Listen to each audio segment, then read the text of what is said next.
Hey there everyone, it's Joe from Ainslie's Gold Silver Standard Insights, brought to you by goldsilverstandard.com and ainslieBullion.com.au. Today's topic is American credit card debt is spiraling out of control. Stagflation reigns.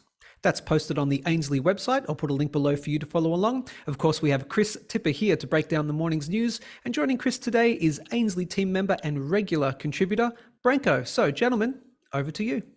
Thanks, Joe. With all the important CPI inflation numbers coming out of the US later tonight, we can expect further volatility in the markets. The S&P is right back down at those September lows.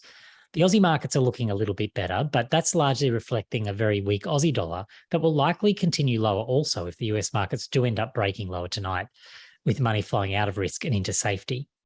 Of course, we still hold out hope for a significant bounce if inflation comes in lower than expected, but the risks are certainly skewed to the downside from here. One particular metric that could be adding to this risk is the current state of the US credit card debt. Consumer credit is certainly an area that has been largely overlooked of late, but it can have a major impact. So Branko is joining us today after doing some research on the latest figures to help us understand just where we're at and what the likely implications are from those figures. So thank you so much for joining us again, Branko, and thanks for your work on this. Thanks for having me. Good to be here. So let's dig into those numbers. How bad are the numbers? Can you sort of explain what they are and put them into some perspective for those who might not really understand what consumer credit is all about? Yep. So consumer credit numbers released by the Federal Reserve every month or quarter, and they give you an idea of the level of debt that people are in the US. And I think the reason why is particularly shocking because credit card debt rose by 32 billion last month in August, when it was supposed to only rise by 24 billion. Right. And there's a lot of other numbers around that, but I think the general sentiment of, people and their credit card debt and debt in general increasing is quite a concerning one. I think has a lot of ripple effects into the broader market. Other important numbers that around this that I think are quite crucial is, 20% of Americans couldn't pay a bill because they were late, more than 6 months late, I think, to pay a bill because they couldn't afford it and didn't have the money. So wow. 20% is quite, I think, a astounding number, just not paying for that reason. And then you also have 60% of Americans that are currently having in debt for over a year compared to 50% last year. So debt is on the rise. And these numbers are quite staggering, and it is very concerning, I think, on an individual level and a global macro level too. So because they're very much bad debts in that situation if people can't pay them over that longer period of time, aren't they?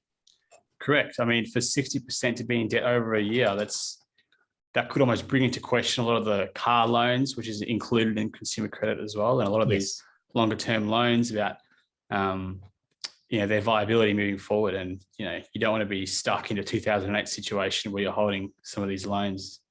That's right. And that has caused problems in the past. So can we sort of expand on that a little bit? What does it mean for the economy? Because obviously credit default swaps can create a problem when they're bundled together. So you end up bundling all of that debt together and selling it off. But also there's the individual level. So what does it mean at that economic level, but also at the individual level of having debt levels this high? Yeah, so on an economic level, I think with debt levels this high, some of these financial products, they're going to probably, they probably have a high risk of default, like we've discussed.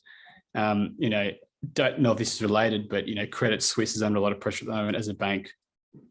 And, they might need to bail out. So you might see a situation where some financial institutions take a loss on a lot of these products that involve personal loans. On an individual level, obviously, it can be very difficult to live under the stress of, being in debt and more importantly, the interest payments that they have to pay, that becomes more effective. And then every increase that Powell decides to do, the Federal Reserve decides to do, it's going to have more of an impact on the individual. So they almost become more concerned with economic conditions because it affects their bottom line so much more than previously. And that's an interesting point, because if we've got that level of debt, how does that compare historically? Because if you've got a interest rate rise, people often like to make that comparison to say, well, historically rates are still relatively low. compared to what they have been at the heights of the 80s, for example. But then the flip side of that is debt wasn't necessarily as high. So are these current rate hikes more economically significant to individuals than what we would have seen from similar rate hiking cycles in the past? Yeah, I think that's kind of the big point here, is that given the large amount of debt that's present in the economy that individuals have, even though for example, the cash rate right now at 2.6% is like quite low compared to what it would have been, 20 And that's the Australian rate, isn't it? Yeah, the Australian rate. 30 years ago, interest rates in Australia might be 14%, let's say. And now you go to a bank, it's only 5 or 6, but because they're in so much debt, the largest ever, each small increase makes such a larger difference because it's bringing those interest payments forward, and it has a big impact on the disposable income of a household, in where right now the household saving rates in the US are at about 3.5%, right, which is historically quite low, not quite at an all-time low.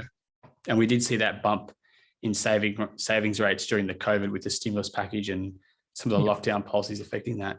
But it's likely that this household savings rate is going to go lower, and in turn just make people's lives more difficult and stressful. It's going to have a big economic impact moving forward. So this is obviously one part of a very big puzzle, and it's easy to criticize the Fed and policymakers and central banks around the world that they may not be looking at all the pieces. And when we highlight something like this, we go, are they actually paying attention to it? So do you think that these concerns will come into the Fed's calculation, or other central banks, any central bank really, into their calculations about whether they'll continue with rate hikes or not? I would like to think so, but I think the Fed has probably made it clear that they don't really care about households. They just care about fighting inflation, sadly. So I think, Powell said that he thinks families are going and households are going great, which kind of blows my mind, because you're not just this data. You look at any he said data. 1 in 5 are effectively defaulting. So. Yeah, 1 in 5 really just can't pay like a light bill or electricity bill. So I don't know how they're doing great, but Powell seems to think so. And I think also another point to make, that if Powell keeps increasing these rates, I think we're going to see increased economic inequality and a greater disparity from like rich and poor as well, because the poor people that are under these debts, they're going to be feeling it more, having to pay, and the wealthy people can kind of burden it for a while. So it's going to create kind of greater global instability and greater economic turmoil too in that way. And that probably feeds into my last question here today, because we're going into that CPI figure tonight, and there is a concern, I think, that if we don't look at something like consumer debt carefully, it could come into play. Because if you effectively raise rates and you have all-time high debt, it can create a bit of a spiral where you've got more debt and higher rates leading vulnerable households, exactly like you just said, where you've got this wealth disparity. If you've got vulnerable households forced into a position of taking on even more debt because they don't have a way around it, right? So if you can't meet your bills this month, you put it on the credit card and sort of push that forward. Does this actually create a systemic risk to the economy if we see a lot of those people defaulting, which seems inevitable if you continue along this path? Like, is that how you would see it? Yeah, I think so. It's difficult to see people necessarily, everyone getting out of this hole they're in without the Fed at the very least slowing down these rate hikes. But on the inflation point, I also think that increased, I think that on the inflation point, like increased consumer lending and borrowing, that's going to result in a higher inflation, in like kind of a death spiral in a way, right? So in order to pay for the increase in, like if you live in Europe right now and you've got to pay that extreme power bill, you might have to take out a credit card to do it. But then that just puts kind of more money into the economy. So then prices might rise even more. So it's like almost like a money supply loop where in order to pay for the inflation, you borrow more money, put more money in the economy, and then prices rise. And so it's going to be difficult to kind of get out of that spiral with the way the Fed is pushing. So I guess the overall point is, I wouldn't be surprised to see a higher inflation rate tonight, because the credit borrowing isn't really priced in, about its effects aren't priced into the inflation prediction.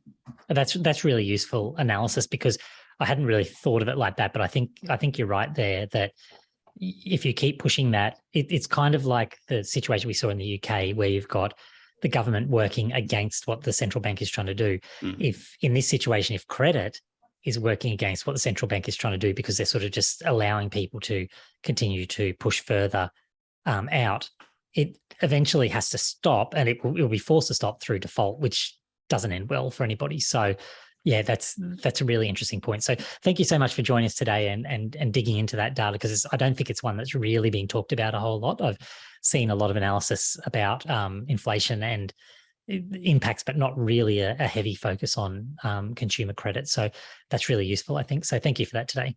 Thanks for having me. Look forward to next time. We'll see you next week.